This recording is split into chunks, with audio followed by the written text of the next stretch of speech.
Assalamualaikum warahmatullahi wabarakatuh. Hamdan syukranillah amma ba'd. Sahabat Indonesia Plural yang saya hormati dan saya banggakan, statement Ganjar Pranowo kembali viral atau kembali diviralkan oleh pegiat media sosial Denny Siregar. Dan ucapan inilah, ketegasan inilah yang saya kira menjadi salah satunya daya pikat Ganjar Pranowo sehingga dicintai oleh masyarakat, dicintai oleh publik. Publik menghendaki untuk Ganjar Pranowo benar-benar menjadi capres nanti di 2024. Sebab statement seperti ini, ketegasan seperti ini, Anies gak bakalan mungkin bisa. Gak bakalan bisa Anies mengucapkan kalimat tegas ini. Oke, kita lihat nih apa statement Ganjar Pranowo. Tidak bergabung atau berafiliasi dengan kelompok organisasi yang mempunyai ideologi bertentangan dengan Pancasila dan Undang-Undang 1945. Sudah jelas. Apakah itu yang ditetapkan oleh pemerintah? PKI nggak boleh, HTI nggak boleh, FPI nggak boleh. Clear ya? Ini saya sampaikan. Mungkin Bapak Ibu melihat beberapa waktu lalu bagaimana cara sedemikian rupa orang masuk ke lini-lini yang bisa dimasuki. Maka sampai kepada agenda ingin merongrong bangsa dan negara. Maka saya minta kepada Bapak Ibu, tidak. Kita harus setia atas sumpah dan janji yang kita berikan. Ini saya ingatkan, saya sangat aktif untuk bicara dengan BNPT, bagaimana radikalisme terorisme itu mencoba merasuk dengan berbagai cara. Oke, jelas? Yakin kan? Anies tidak akan berani mengucapkan kalimat itu. Meskipun kalimat itu benar dan sangat positif tentunya.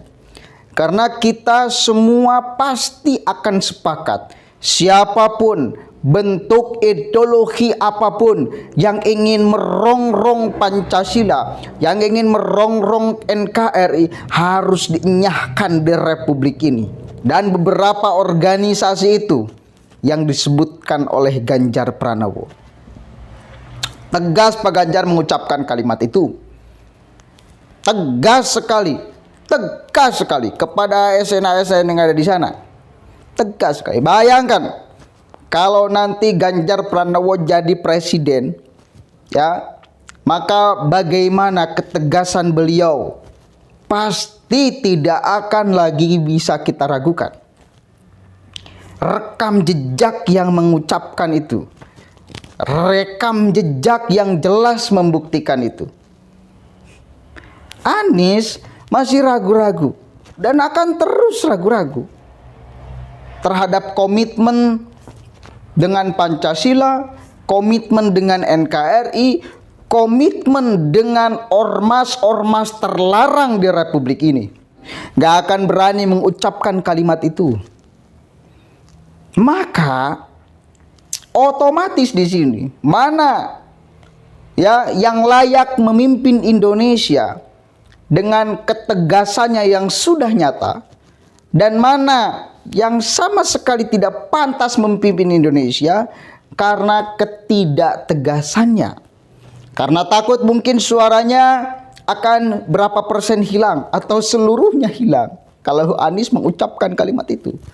Wong ketika petinggi Nasdem mengucapkan kalimat FPI dan HTI akan tetap dilarang di Republik ini, mereka berbicara dengan lantang dan tegas akan melawan segala bentuk statement yang menyudutkan FPI dan HTI. Artinya apa? Ya, artinya apa? Anies sebagai sosok yang diharapkan ketegasannya jelas dan nyata itu nggak bakalan bisa terwujud kalau nanti benar-benar dia terpilih menjadi presiden. Maka kesimpulannya silahkan Anda simpulkan sendiri, siapa yang layak memimpin Republik ini. Ganjar di sini jelas menjadi antitesa Anies Rashid Baswedan. Kalau Anies menjadi antitesa Presiden Jokowi, maka antitesa Anies itu Ganjar Pranowo. Silahkan aja Anda mau memilih yang mana, ya. Apakah yang menjadi antitesa Presiden Jokowi atau yang menjadi antitesa Anies? Kalau saya pasti akan memilih orang yang menjadi antitesa Anies, siapapun itu, termasuk Ganjar. Karena sekali lagi Ganjar masih belum jelas dia dicalonkan oleh PDIP atau tidak. Nah, kalau pada akhirnya nanti Ganjar tidak lolos menjadi calon presiden, maka saya pribadi akan memilih yang menjadi antitesa Anies Rashid Baswedan. Karena saya yakin pasti ada. Karena rupanya sekarang ya Anies sudah mendapatkan satu tiket, ya meskipun masih belum 100% benar karena belum ada pengumuman resmi dari KPU ya. Boleh jadi nanti Nasdem belok atau Demokrat belok atau PKS belok, maka buyarlah koalisi dan tidaklah jadi Anies dicalonkan sebagai calon presiden. Tapi kalaupun nanti jadi, maka saya yakin akan ada lawan Anies Rashid Baswedan. Saya pribadi bakal milih antitesa Anies daripada antitesa Presiden Jokowi. Pilihan saya tidak menjadi fatwa yang harus diikuti oleh semua orang.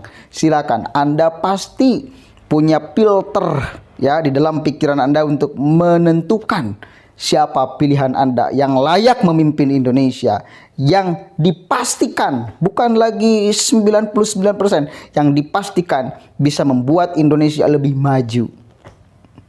Jangan sampai kita ragu untuk memilih pemimpin. Jangan sampai kita mudah-mudahan ini bisa diharapkan menjadi presiden yang visioner, yang bisa membangun, yang bisa meneruskan. Jangan sampai.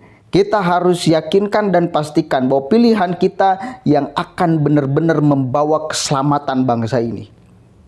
Selamat secara apapun, secara ideologi, secara ekonomi, atau secara apapun lah ya. Assalamualaikum warahmatullahi wabarakatuh. Di mata dunia tidak terhormat sama sekali. Di mata dunia, bangsa Arab bangsa yang dianggap biadab.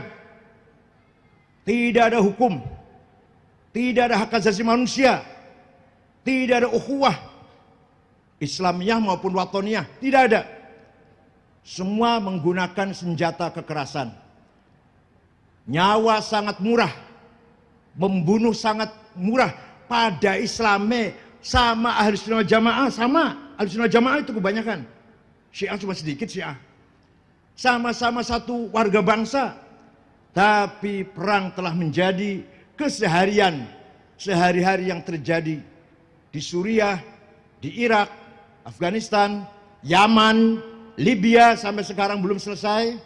Mesir lumayan, Tunis lebih baik, tapi jangan harap mereka akan mampu kembali membangun martabatnya selama 50 tahun. Maka sekarang perang yang terjadi antara Rusia dan Ukraina, tidak ada pemimpin Arab yang berperan. Pak Jokowi lumayan tidak mencoba datang ke Ukraina, datang ke Rusia. Pemimpin Arab nggak ada yang mencoba menjadi penengah, melakukan mediasi, menawarkan solusi, sama sekali nggak ada. Itu apa artinya? Artinya pemimpin Arab yang notabene pemimpin Muslim tidak satu pun yang berwibawa di mata dunia internasional. Perang budaya ini sangat berbahaya. Kehilangan budaya, kebangkrutan budaya akan lebih rugi, lebih menantang daripada kebangkrutan ekonomi. Krisis ekonomi bisa dikejar dalam waktu singkat. Krisis politik mudahlah. Begitu ada pemilu yang bebas, muncul lagi konsensus politik. Tapi kalau sudah krisis budaya, jangan harap bisa selesai 50 tahun.